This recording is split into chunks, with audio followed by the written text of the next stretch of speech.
नमस्कार साथियों, single digital education में मैं शुभम आप सभी लोगों का हार्दिक स्वागत करता हूं। साथियों, जैसा कि आप सबको मालूम है कि शिक्षा निदेशालय से ऑर्डर आया है कि 6 से 12 तक सब क्लासेस में हर 2 दिन में से 1 दिन डिजिटल क्लास का एक पीरियड रहेगा और इसके अलावा सब जगह स्मार्ट क्लासरूम भी बनाए जा रहे हैं और आईसीटी लैब भी बनाई जा रही है और आईसीटी लैब को अपग्रेड भी किया जा रहा है। जो फर्स्ट फेज़ की आईसीटी लैब बनी थी उनका कंप्यूटर को डिस्पोज ऑफ किया जा रहा है और जो नई आईसीटी लैब है वो क्रिएट की जा रही है। साथियों, ये हमारे डिजिटल एजुकेशन की तरफ बढ़ता हुआ एक नया कदम है। इसके साथ ही हमारी जो कंप्यूटर अनुदेशकों की जो इम्पोर्टेंस है वो भी बढ़ती जा रही है। साथियों, इन सबको देखते हुए हमें लगता है कि फ्यूचर के अंदर डिजिटल शिक्षा के अंदर बहुत ही बड़े कदम होंगे और कंप्यूटर जो अभी ऑप्शनल सब्जेक्ट है वो कंपल्सरी सब्जेक्ट जल्दी ही बन जाएगा और इसके साथ ही हमारी इम्पोर्टेंस भी बढ़ेगी और इम्पोर्टेंस बढ़ने के साथ ही हमारे जो ओहदे हैं, ग्रेड पे है, वो भी बढ़ने की पूरी उम्मीद है। साथियों, अब जो हम नेक्स्ट पोर्शन की तरफ बात करें, आप लोगों के जो कमेंट्स आए थे पिछली वीडियोस पे, उसके अंदर आप लोगों ने क्वेश्चन पूछे थे कि ऑब्जेक्शन, विजय कुमार जी का क्वेश्चन था कि जो जिन लोगों का ऑब्जेक्शन लिस्ट में नाम है उन लोगों का क्या होगा। तो साथियों, 130 प्लस के कुछ स्टूडेंट्स थे जिनको ऑब्जेक्शन लिस्ट में डाला गया था, जिनकी डिग्री पे शिक्षा निदेशालय को ऐसा लग रहा था कि वो एलिजिबल हैं या नहीं है। तो ये बोर्ड के पास मैटर गया था। बोर्ड ने डिपार्टमेंट ऑफ कार्मिक विभाग से इसके बारे में स्पष्टीकरण ले लिया है और जल्दी ही वो लेटर भेजने वाला है। तो मुझे ऐसी उम्मीद है कि नेक्स्ट वीक के अंदर ऑब्जेक्शन वाली लिस्ट का जो मैटर है वो क्लियर हो जाएगा और उन सब लोगों को भी शामिल कर लिया जाएगा। इसके अलावा रवि शंकर दादी जी का क्वेश्चन है कि ओनली काउंसलिंग वालों का क्या अपडेट है। तो साथियों, ओनली काउंसलिंग वालों की टीमें जा चुकी थी और वो टीमें लगभग सारी रिपोर्ट लेके आ चुकी है और रिपोर्ट कंपाइल हो रही है। तो ऐसी पूरी उम्मीद है कि जो नेक्स्ट वीक है इसके अंदर भी ओनली काउंसलिंग वालों का ऑर्डर आ जाएगा और ऐसी पूरी उम्मीद है कि ओनली काउंसलिंग वालों की ज्वाइनिंग जल्दी ही दी जाएगी। इसके अलावा साथियों, मोनिका जी का भी क्वेश्चन था कि ओनली काउंसलिंग वालों की उन्हें कोई अपडेट नहीं मिल रही है। तो ओनली काउंसलिंग वालों की मैं पहले ही बता चुका हूँ कि नेक्स्ट वीक के अंदर आपको अपडेट डेफिनेटली मिल जाएगी। पूरा काम आप लोगों का लगभग कंप्लीट हो चुका है और ऐसी उम्मीद है कि नेक्स्ट वीक के अंदर ये लिस्ट जारी हो जाएगी। और उन्होंने ग्रेड पे बढ़ने के ऊपर भी सवाल किया था कि ग्रेड पे बढ़ेगी या नहीं बढ़ेगी। तो साथियों, आप लोगों को पता ही है कि अब कंप्यूटर अनुदेशक जैसे ही आए हैं, डिजिटल क्लासरूम का नया कॉन्सेप्ट चालू करा है शिक्षा निदेशालय ने। इसके अलावा स्मार्ट क्लासरूम भी बनाई जा रही है सब जगह पे और आईसीटी लैब का भी नवीनीकरण किया जा रहा है। तो ये सब आप लोगों को इसी दिशा में बढ़ते हुए नजर आ रहा होगा कि भविष्य में कंप्यूटर की कितनी इंपॉर्टेंस होने वाली है।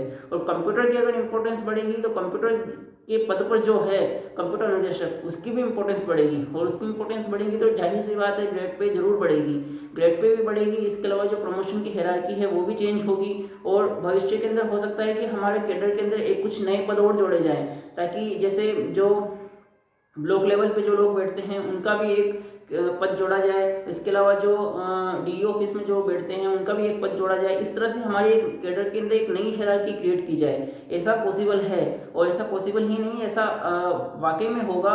बस ये कुछ समय का जो ट्रांसफॉर्मेशन पीरियड है इसको ख़त्म होने का हमें इंतजार करना होगा। जब ये चीज़ें पूरी तरह से स्टेब्लिश हो जाएंगी, स्मार्ट क्लासरूम बन जाएंगे, डिजिटल क्लासेस चालू हो जाएंगी प्रॉपर। इसके अलावा कंप्यूटर जो अभी ऑप्शनल सब्जेक्ट है वो कंपल्सरी सब्जेक्ट बन जाएगा। इसका जो बुक्स हैं वो compulsory as a compulsory subject के लिए पढ़ाई जाने लगेगी। जब ये ट्रांसफॉर्मेशन कंप्लीट हो जाएगा तो हमारा ओहदा अपने आप ही बढ़ जाएगा और हमारी कैडर के अंदर नए पद अपने आप ही जुड़ जाएंगे और प्रमोशन की हायरार्की भी ऑटोमेटिक बढ़ जाएगी।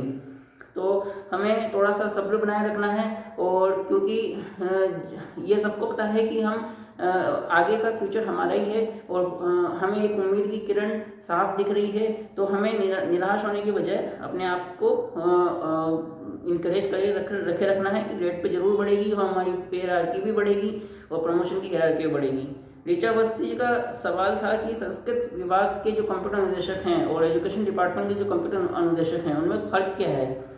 तो मैं उनको बताऊं कि उनसे कोई फ़र्क नहीं है, बस डिपार्टमेंट का फ़र्क है। एजुकेशन जो डिपार्टमेंट है, सेकेंडरी एजुकेशन डिपार्टमेंट, ये बड़ा डिपार्टमेंट है, इसमें सब जगह स्कूल हैं। और संस्कृत शिक्षा विभाग का डिपार्टमेंट थोड़ा छोटा है, उसके अंदर स्कूल्स अलग होती हैं, वो संस्कृत शिक्षा विभाग की स्कूल होती हैं। जनरली वो ब्लॉक लेवल पे 1 या 2 स्कूल या कहीं कहीं 3 स्कूलें, इस तरह की कम स्कूल होती हैं और कम उसमें एम्प्लॉय होते हैं। तो संस्कृत शिक्षा विभाग में अगर जब आप कंप्यूटर निदेशक बनते हैं तो आप उसी डिपार्टमेंट के अंदर रहेंगे। काम सेम ही रहेगा, वर्क प्रोफाइल सेम ही रहेगा, लेकिन आपकी जो स्कूल हैं वो संस्कृत शिक्षा विभाग की स्कूल आपको मिलेगी और ट्रांसफ़र भी आपका उन्हीं स्कूलों में हो पाएगा। और चीज़ें स्कूलें सब जगह अवेलेबल है, ऐसा नहीं है कि पर्टिकुलर किसी एरिया में अवेलेबल है या किसी एरिया में अवेलेबल नहीं है, सब पूरे राजस्थान में स्कूलें अवेलेबल है। इसमें कोई ऐसा अगर आप कहीं ग्रेड पे बढ़ती है तो सारे कंप्यूटर निदेशकों की बढ़ेगी, संस्कृत शिक्षा विभाग की भी बढ़ेगी। ऐसा नहीं है कि संस्कृत शिक्षा विभाग अलग रहेगा और एजुकेशन डिपार्टमेंट अलग रहेगा, चीज़ें लगभग सेम ही रहेगी, बस डिपार्टमेंट का फर्क जरूर रहेगा।